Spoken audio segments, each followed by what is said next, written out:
Hello students, I am Achal Sehgal, your science teacher from Goodluck High School. We were doing 5th chapter, the fundamental unit of life. We were doing the topic cell organelles. Today we will discuss some examples of cell organelles. So first is endoplasmic reticulum. Endoplasmic reticulum क्या होता है? इसको short form है इसकी ER. E stands for endoplasmic and R for reticulum. जो endoplasmic reticulum है, ER जो है, ये एक नेटवर्क है पूरा की पूरा मेम्ब्रेन्स का. और ये कहाँ पे प्रेजेंट होता है? It is present in cytoplasm. ठीक है, और ये सिर्फ यूकैरियोटिक सेल्स में होता है. प्रोकैरियोटिक सेल्स में एंडोप्लाज्मिक रेटिकुलम नहीं होता. एंडोप्लाज्मिक रेटिकुलम जो होता है इट इज़ ऑफ 2 टाइप्स. ये 2 टाइप्स का होता है. एक होता है स्मूथ एंडोप्लाज्मिक रेटिकुलम SER और एक होता है रफ एंडोप्लाज्मिक रेटिकुलम जिसकी शॉर्ट फॉर्म है RER. अब इन दोनों में क्या डिफरेंस है स्मूथ एंडोप्लाज्मिक रेटिकुलम में और रफ एंडोप्लाज्मिक रेटिकुलम में? देखो, जो स्मूथ होता है, जो SER है, it is made of tubules. ये ट्यूब्यूल से बना होता है, जैसे पाइप टाइप का होता है उससे बना होता है. और ये हेल्प करता है in the manufacture of fat molecules, steroids और लिपिड्स. SER में जो राइबोसोम्स होते हैं दे आर एब्सेंट. और रफ एंडोप्लाज्मिक रेटिकुलम में जो RER होता है it helps in manufacturing of proteins. ये प्रोटीन्स की मैन्युफैक्चरिंग में, प्रोटीन्स बनने में हेल्प करता है. और स्मूथ वाला किस में करता था? फैट मॉलिक्यूल्स में, लिपिड्स में. और रफ प्रोटीन्स में. और रफ एंडोप्लाज्मिक रेटिकुलम में राइबोसोम्स आर प्रेजेंट. उसमें राइबोसोम्स होते हैं. कहाँ पे होते हैं? उसके सरफेस पे होते हैं. They are attached to its surface.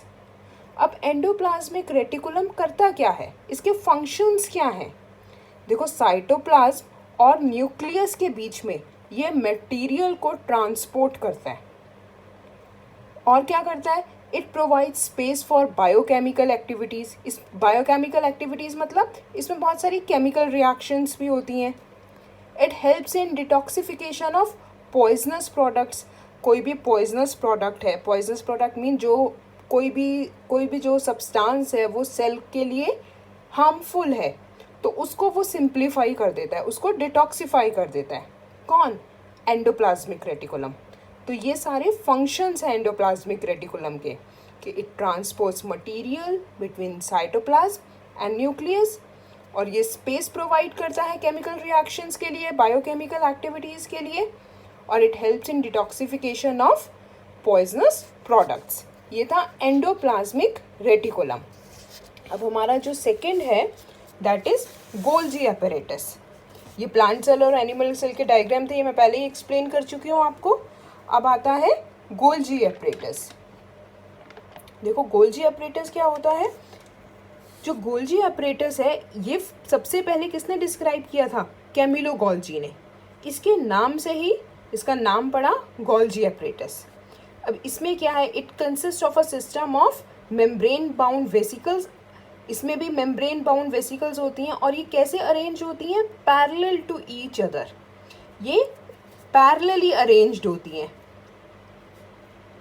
ठीक है, और हर एक जो पैटर्न है उसको बोलते हैं हम सिस्टर्न्स. These membranes often have connection with the membranes of ER. In membranes का, जो गोल्जी apparatus की membranes है, उसका एंडोप्लाज्मिक रेटिकुलम की मेम्ब्रेन से भी कनेक्शन होता है.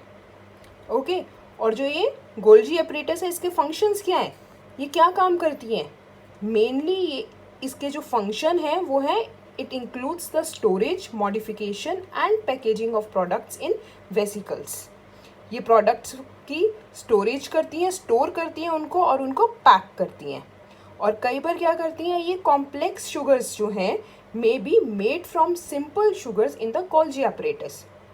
तो गोल्जी apparatus में सिंपल शुगर से कॉम्प्लेक्स शुगर भी बनती है. और इसमें लाइजोसोम्स की फॉर्मेशन में भी ये गोल्जी apparatus जो है ये इन्वॉल्व होते हैं.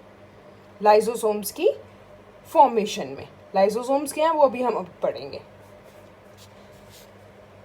अब नेक्स्ट जो है वो हमारा क्या है, लाइसोसोम्स। अब लाइसोसोम्स क्या होते हैं, देखो लाइसोसोम्स जो होते हैं ये टाइनी ग्रेन्यूल्स होते हैं। Tiny granules means, tiny means small, छोटे, और ग्रेन्यूल्स मीन्स जो बिल्कुल एक ऐसे दाने की तरह होते हैं ना, उनको बोलते हैं ग्रेन्यूल्स। तो लाइसोसोम्स जो होते हैं ये क्या होते हैं, टाइनी ग्रेन्यूल्स होते हैं कंटेनिंग डाइजेस्टिव एंजाइम्स। इनमें डाइजेस्टिव एंजाइम्स होती हैं जो पाचन में हेल्प करती हैं, पचाने में, डाइजेशन में। And these are bounded by a single membrane, और इनके आगे एक सिंगल मेम्ब्रेन भी होती है। अब लाइसोसोम के मेन जो इसका लाइसोसोम का फंक्शन है वो क्या है, डाइजेशन। क्या फंक्शन है लाइसोसोम का, मेन फंक्शन डाइजेशन। और हम लाइसोसोम्स को, देखो इसमें लिखा है और ये क्वेश्चन भी आता है कि लाइसोसोम्स को हम क्या बोलते हैं, they are known as suicide bags. अब हम लाइसोसोम्स को सुसाइड बैग्स क्यों बोलते हैं, देखो इसमें लिखा है reason, when the cell gets damaged lysosomes may burst and the enzymes digest their own cell।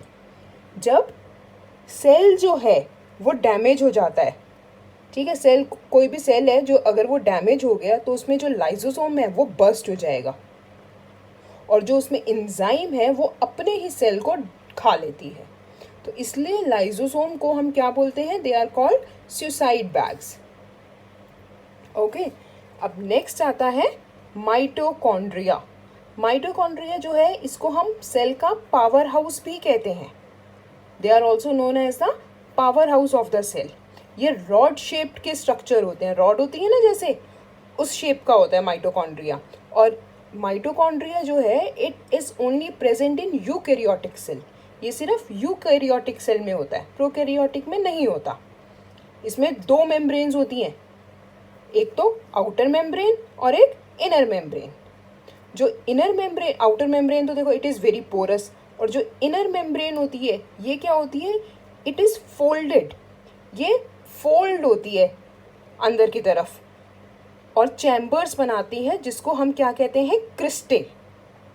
मैं क्वेश्चन आंसर्स जब इसके दूंगी ना तो उसमें माइटोकॉन्ड्रिया के साथ साथ उसका डायग्राम भी दूंगी, तो उसमें आप देखना, तब आपको अच्छे से समझ में आ जाएगा। और ये बहुत इंपॉर्टेंट है माइटोकॉन्ड्रिया, ये पेपर में भी आता है। नेक्स्ट है आपका प्लास्टिड्स। प्लास्टिड्स क्या होते हैं, प्लास्टिड्स जो होते हैं ये सिर्फ प्लांट सेल में प्रेजेंट होते हैं। They are present only in plant cells. इनका खुद का ही डीएनए होता है, ठीक है। There are two type of plastids, chromoplast and leucoplast. दो टाइप के प्लास्टिड होते हैं, एक क्रोमो और एक ल्यूको। जो क्रोमोप्लास्ट होते हैं वो कलर्ड होते हैं, और जो ल्यूकोप्लास्ट होते हैं ये वाइट होते हैं या फिर कलरलेस प्लास्टिड्स होते हैं, ठीक है। जो जिस प्लास्टिड में, plastids containing the pigment chlorophyll, जिन प्लास्टिड्स में क्लोरोफिल प्रेजेंट होता है उनको हम बोलते हैं क्लोरोप्लास्ट्स। और सबको पता है क्लोरोप्लास्ट किस में हेल्प करते हैं, मेन फंक्शन क्या है क्लोरोप्लास्ट का, इट हेल्प्स इन फोटोसिंथेसिस। किस में हेल्प करते हैं ये, फोटोसिंथेसिस में। क्लोरोप्लास्ट जो होते हैं वो ग्रीन कलर के होते हैं, ठीक है, और क्रोमोप्लास्ट मेनली रेड और ब्राउन कलर के होते हैं, ल्यूको तो वाइट होते हैं। ओके, और जो ल्यूकोप्लास्ट का जो है ये क्या करते हैं, ल्यूकोप्लास्ट का क्या फंक्शन है, ये मटेरियल्स को स्टोर करता है। कौन से मटेरियल्स, जैसे स्टार्च हैं, ऑयल्स हैं, प्रोटीन ग्रेन्यूल्स हैं, ये इन सब को स्टोर करता है ल्यूकोप्लास्ट। और क्लोरोप्लास्ट ये फोटोसिंथेसिस में हेल्प करते हैं, क्रोमो और chloro. Clear. Now last is vacuoles. Vacuoles क्या होते हैं, देखो वैक्यूल्स जो होते हैं दे आर स्टोरेज सैक। ये स्टोर करते हैं क्या, कुछ भी सॉलिड कंटेंट हो या लिक्विड कंटेंट हो, ये उसको स्टोर करते हैं। They are small size in animal cells. Animal cell में तो वैक्यूल्स जो होते हैं ये स्मॉल साइज के होते हैं, और प्लांट सेल्स में लार्ज वैक्यूल्स होते हैं। Okay, plant cell vacuoles are full of cell sap. Plant cell के वैक्यूल्स जो होते हैं दे आर वेरी लार्ज, ठीक है। और इनके जो मेन फंक्शंस होते हैं वो क्या होते हैं, एक तो ये मटेरियल को स्टोर करते हैं, मेन जो इनका फंक्शन है, और नेक्स्ट है they have a very important role in expelling excess water.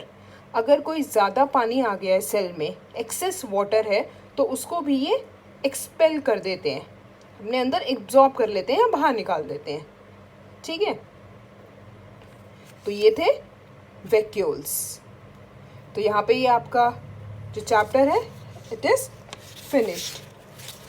तो इसके क्वेश्चन आंसर्स मैं भेज दूँगी आपको, and after that we will start new chapter. Thank you.